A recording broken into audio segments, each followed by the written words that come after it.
অর্ণব গোস্বামীর সাথে যোগী আদিত্যনাথ, ভারতবর্ষের সবচেয়ে বড় ইন্টারভিউ এই মুহূর্তে রিপাবলিক বাংলা, এবং রিপাবলিক বাংলায় শুধুমাত্র বাংলা নিয়ে অর্ণব গোস্বামীকে যোগী আদিত্যনাথ বলেননি। যোগী আদিত্যনাথ বলেছেন কটেঙ্গে তো বটেঙ্গে, বটেঙ্গে তো কটেঙ্গে, এক রেহেঙ্গে তো সেফ রেহেঙ্গে, অর্থাৎ বিভাজনে মৃত্যু, ঐক্যে বল। এবং তার পাশাপাশি হিন্দুত্বের জাগরণ, হিন্দুরা কেন জাগবে না, হিন্দুরা কেন ঐক্যবদ্ধ হবে না, বারবার জাত পাত ধর্ম বর্ণ প্রদেশ এই সমস্ত কিছুতে কেন হিন্দুদেরকে ভেঙে ভেঙে টুকরো টুকরো করে রাখা হবে, যোগী আদিত্যনাথ প্রশ্ন করেছেন। মহাকুম্ভে কি কেউ জাতপাত দেখে যায়? মহাকুম্ভে কি কাউকে দেখতে বলা হয় যে এ পশ্চিমবঙ্গের কিনা, না এ উত্তরপ্রদেশের কিনা? মহাকুম্ভের মতন গোটা দেশকে এক জায়গায় মিলে যাওয়ার কথা বলেছেন, এবং সেইটা যদি হয় জিহাদিরা পালাবে। শুধুমাত্র মহাকুম্ভ নিয়ে নয়, শুধুমাত্র হিন্দু জাগরণ নিয়ে নয়, ওয়াকফ প্রপার্টি নিয়েও বলেছেন। ওয়াকফ প্রপার্টিটা কি মামার বাড়ি হয়ে যাচ্ছে? একটা মাফিয়া রাজ চলছে। হঠাৎ করে কিছু মানুষ এসে বলে দিলেন এটা আমাদের জমি, যে জমিতে 5000 বছর ধরে ওম উচ্চারণ হয়, এই সমস্ত কিছু। এবং তার থেকেও বড় কথা, সম্ভালে কল্কি অবতারের জন্ম, সম্ভাল যে হিন্দুদের পীঠস্থান ছিল, সমস্ত কিছু নিয়ে আগামী 42 মিনিট কোথাও যাবেন না। গোটা দেশ, বাংলাদেশ এবং সারা বিশ্বের সবচেয়ে বড় হিন্দুত্বের মেগা কাভারেজ এবং সবচেয়ে বড় ইন্টারভিউ এই মুহূর্তে। শুনুন।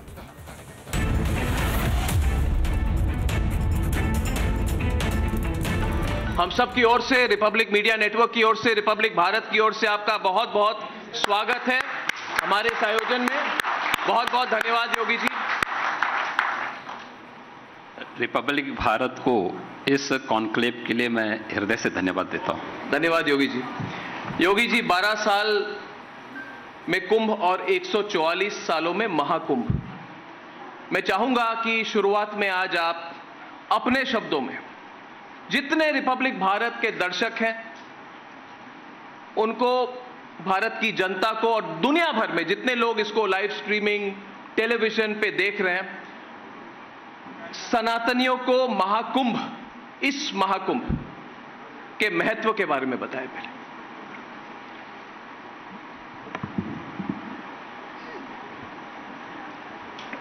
देखिए, भारत की सनातन धर्म की जो हमारी परंपरा है, यह दुनिया की सबसे प्राचीन संस्कृति है। इसकी तुलना किसी मत, मजहब या संप्रदाय से नहीं हो सकती, और जितनी प्राचीन होगी स्वाभाविक रूप से उसके आध्यात्मिक और सांस्कृतिक आयोजन भी उतने ही प्राचीन होंगे। हजारों वर्षों की एक विरासत हमारे पास है, जिन्हें हम अपने पर्व और त्योहारों के माध्यम से पूरे देश के अंदर अलग अलग अवसरों पर पूरा देश जिनके माध्यम से जुड़ता है, उनमें सहभागी बनता है। कुंभ और महाकुंभ के आयोजन भी भारत की इसी आध्यात्मिक और सांस्कृतिक समागम का एक महा समागम भी है और महापर्व भी है। यह न केवल भारत के अंदर आध्यात्मिक जो विरासत है वह केवल एक उपासना विधि तक उसको सीमित नहीं रखती है। हमने उपासना विधि को ज्ञान की धारा के साथ जोड़ा है। ज्ञान की वह धारा जिसके बारे में हमारा प्राचीन ऋषि सदैव एक बात की प्रेरणा देता रहा है, हानो भद्रा कर्तो यंतु विश्वत, यानी ज्ञान जहां कहीं से भी आए उसके लिए अपने द्वार खुले रखो जी। और खुले रखो का मतलब हमारे ऋषि मुनियों की जो परंपराएं थी, उन्होंने उसे इन आयोजनों के साथ हजारों वर्ष जोड़ा। उसके पीछे आध्यात्मिक और धार्मिक कारण भी जुड़ा कि देवासुर संग्राम के बाद अमृत की बूंदें जिन जिन 4 पवित्र स्थलों पर गिरी वे महाकुंभ के आयोजन हुए।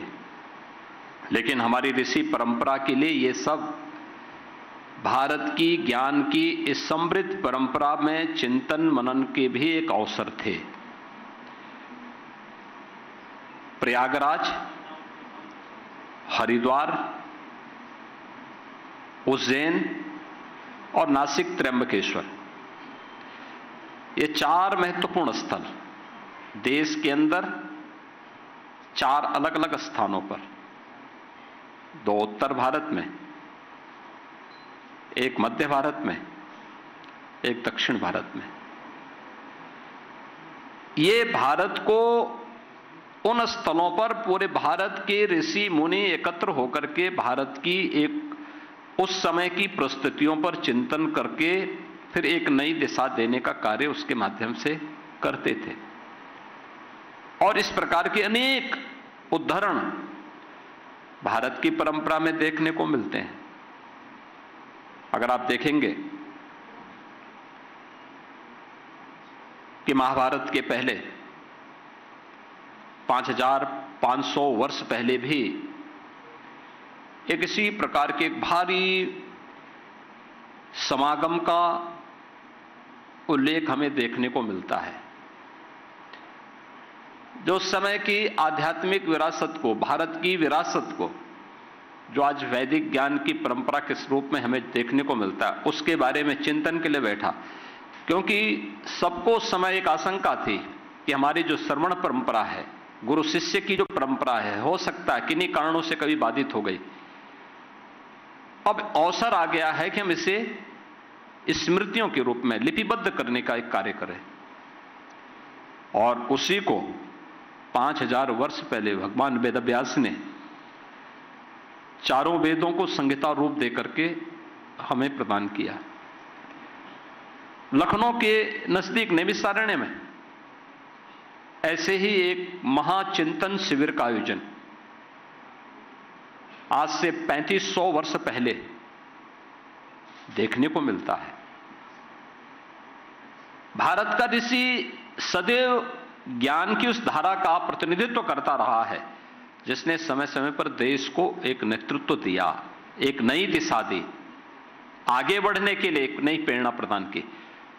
और कुंभ के आयोजन भी भारत की उसी आध्यात्मिक और धार्मिक परंपरा में भारत की ज्ञान की परंपरा को आगे बढ़ाने का, भारत की सामाजिक परंपरा को आगे बढ़ाने का और आधुनिक भारत में प्रधानमंत्री मोदी जी के नेतृत्व में विरासत और विकास के एक अद्भुत संगम के रूप में कुंभ और महाकुंभ के आयोजन आगे बढ़ रहे हैं।